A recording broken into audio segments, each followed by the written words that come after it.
नमस्कार दोस्तों, स्वागत है आपका आरके क्लासेस में। दोस्तों, कल हम लोगों ने मुगलों का पतन अध्याय को पढ़ा था। आज उस पर हम लोग टेस्ट लगाते हैं। अगर आपने उसे अच्छे से पढ़ा होगा और तैयार किया होगा तो निश्चित ही इसमें जितने भी प्रश्न हैं आप उन्हें आसानी से बना दीजिएगा।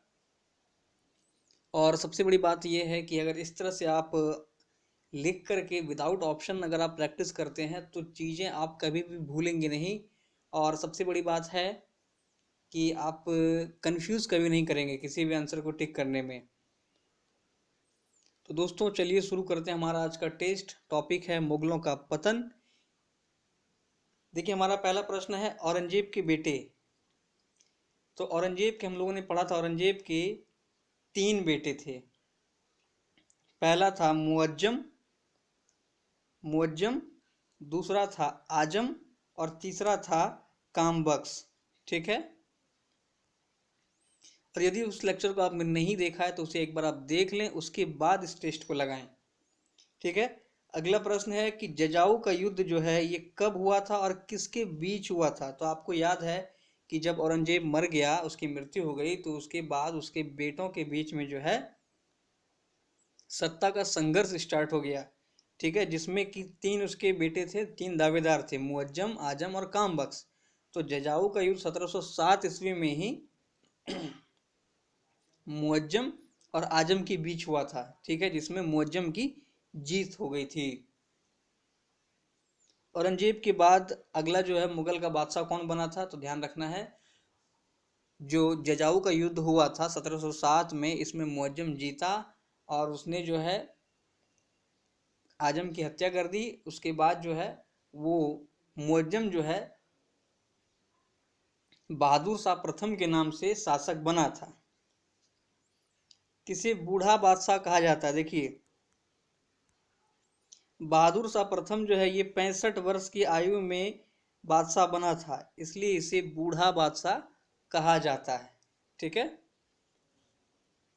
अगला है, बहादुर शाह को दरबारियों द्वारा क्या कहा जाता था। तो बहादुर शाह की उम्र बहुत ज़्यादा थी, उसे होश हवास नहीं रहता था, इसलिए उसे शाह ए बेखबर भी कहा जाता था। ध्यान रखना है। फिर देखिए, शाहू को मुगलों की कैद से आज़ाद कराने वाला मुगल बादशाह कौन था। तो जब बहादुर शाह प्रथम मुगल बादशाह बना तो उसने जो है मराठों से संबंध सुधारने की कोशिश की। इसी क्रम में उसने जो है शाहू को अपने कैद से आज़ाद किया। देखिए, किसके खिलाफ अभियान के दौरान बहादुर शाह की मृत्यु हो गई थी। तो ध्यान रखना, हम लोगों ने पढ़ा था कि 1712 ईस्वी में ये जो बहादुर शाह प्रथम है ये बंदा बहादुर के खिलाफ एक अभियान कर रहा था। ठीक है।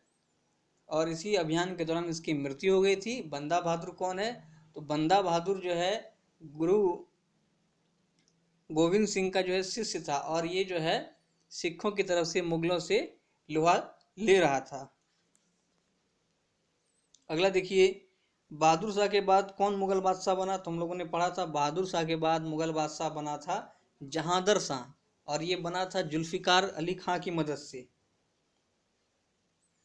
फिर देखिए, अमेर शासक जय सिंह को सवाई और मिर्जा की उपाधि किस मुगल बादशाह ने दी थी। तो अमेर शासक जय सिंह को जो है जहांदर शाह ने सवाई और मिर्जा की उपाधि दी थी। फिर देखिए क्या है, लाल कुमारी वैश्या का संबंध किस मुगल बादशाह से है। तो आपको पता होना चाहिए कि लाल कुमारी एक वैश्या थी जिससे जहांदर शाह बहुत प्रभावित था, इसने उससे शादी भी कर लिया था। नेक्स्ट क्वेश्चन है, लंपट मूर्ख कहलाने वाला बादशाह कौन है। तो देखिए, लंपट मूर्ख जो है ये जहादर शाह को कहा जाता था। क्यों कहा जाता था ये भी आप जान लें। तो लाल कुमारी नामक वैश्या से इसने शादी कर ली थी और इसके सगा संबंधी को जो है मंत्री पद पर आसीन कर दिया। तो इसी कृत्य के कारण जो है इसे लोग लंपट मूर्ख कहते थे। नेक्स्ट है, अंग्रेजों को स्वर्णिम फरमान देने वाला बादशाह कौन था। तो अंग्रेजों को स्वर्णिम फरमान अर्थात कर मुक्त व्यापार करने की इजाज़त जो है ये फर्रुखसियर ने दी थी। क्योंकि ये फर्रुखसियर जो है काफ़ी डरपोक शासक था और एक बार जो है इस इसको कुछ समस्या हो गया था, जो कि किसी अंग्रेज गवर्नर ने उससे समस्या को ठीक किया था, शायद इससे चोट वगैरह लग गई थी। तो इसी बात से खुश होकर इसने जो है उसे अंग्रेजों को स्वर्णिम फरमान जारी कर दिया था। फिर देखिए क्या कहता है किसके काल में, किस मुगल बादशाह के काल में बंगाल तथा अवध जो है ये मुगलों से अलग हो गए थे? तो बिल्कुल ये मुगल बादशाह था फर्रुखसियर, क्योंकि यह काफी डरपोक बादशाह था और इतना डरपोक था कि यह अपने महल में ही रहा करता था। तो इसके ऐसे बर्ताव से जो है इसके जो सामंत या सूबेदार थे धीरे धीरे मजबूत होते गए, और इतने मजबूत हो गए कि बंगाल तथा अवध ने खुद को अपने आप को मुगलों से अलग कर लिया। फिर देखिए कहता है हैदराबाद किसके काल में मुगलों से अलग हुआ था? तो हैदराबाद जो है ये अलग हुआ था मोहम्मद शाह के काल में। कैसे अलग हुआ ये भी जान लें। तो देखिए मोहम्मद शाह ने सैयद बंधु को मरवाने के लिए शहादत खां की हेल्प ली थी, ठीक है। और शहादत खां ने जो है माफ करें निजाम उल मुल्क की मदद ली थी, और निजाम उल मुल्क ने सैयद बंधु की हत्या कर दी थी। तो मोहम्मद शाह को लगा कि जो किंग मेकर सैयद बंधु को मार सकता है तो उसके लिए भी खतरा है, और वह काफ़ी डर गया इससे निजाम उल मुल्क से। तो इसी के काल में मोहम्मद शाह के काल में निजाम उल मुल्क ने हैदराबाद को अलग कर लिया था। अगला देखिए किस मुगल बादशाह को घृणित कायर कहा जाता है? तो घृणित कायर कहलाता है फर्रुखसियर। क्यों? क्योंकि ये काफ़ी डरपोक था। नेक्स्ट देखिए सैयद बंधु कौन थे? तो सैयद बंधु थे हुसैन अली खान और अब्दुल्ला खान। हुसैन अली खान और अब्दुल्ला खान ये दोनों सैयद बंधु थे, और सैयद बंधु को इतिहास में कहा जाता है किंग मेकर, ठीक है। इतिहास में इसे किंग मेकर के नाम से जाना जाता है। अगला देखिए फर्रुखसियर को, जिसे घृणित कायर भी कहते हैं, फर्रुखसियर को मरवाने के लिए सैयद बंधु ने किसके साथ संधि की थी?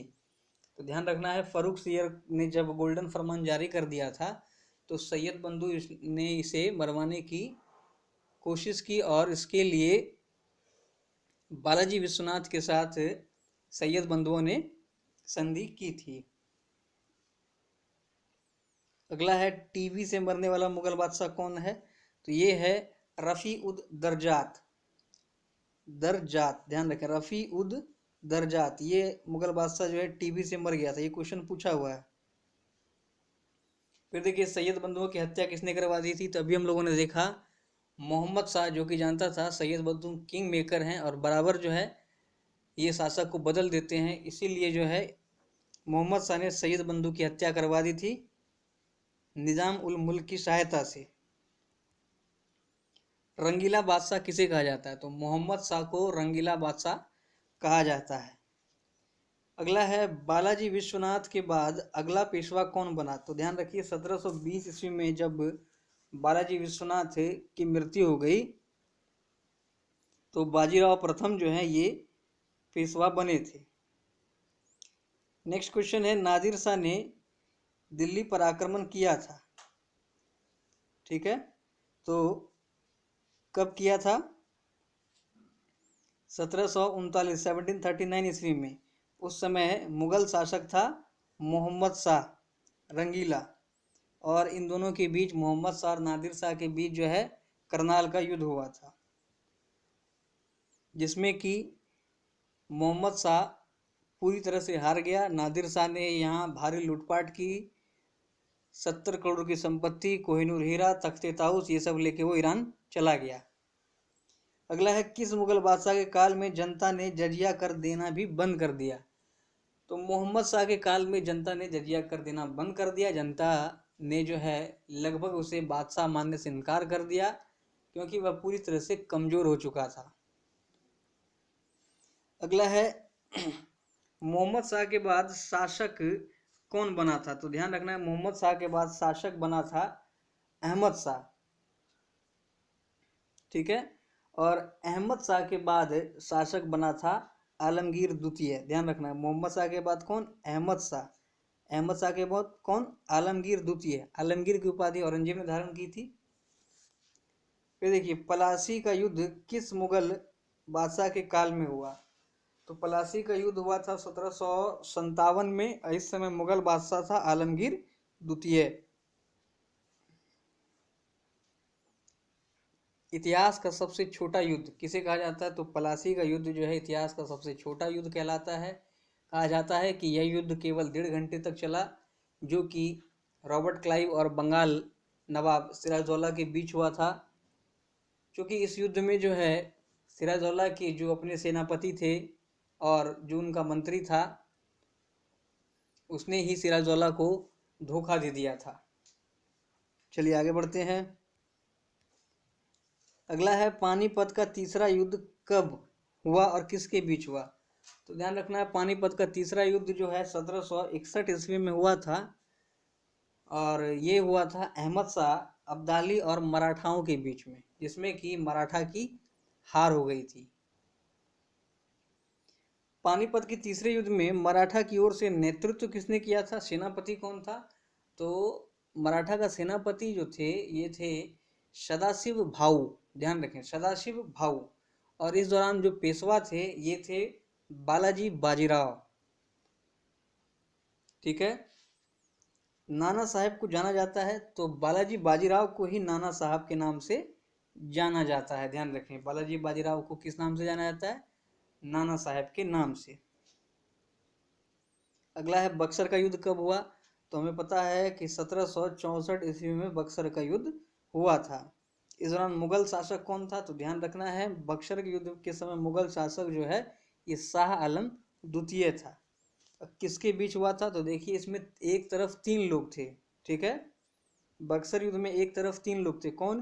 तो मुगल शासक शाह आलम द्वितीय, बंगाल का नवाब मीर कासिम और लखनऊ का नवाब शुजाउद्दौला। एक तरफ ये तीनों थे और एक तरफ से अंग्रेजी सेना, जिसमें कि देखिए कहता है बक्सर युद्ध में अंग्रेजी सेना का नेतृत्व किसने किया था? बहुत बार पूछता है, तो यहाँ देखिए हेक्टर मुनरो ने बक्सर युद्ध में अंग्रेजी सेना का नेतृत्व किया था।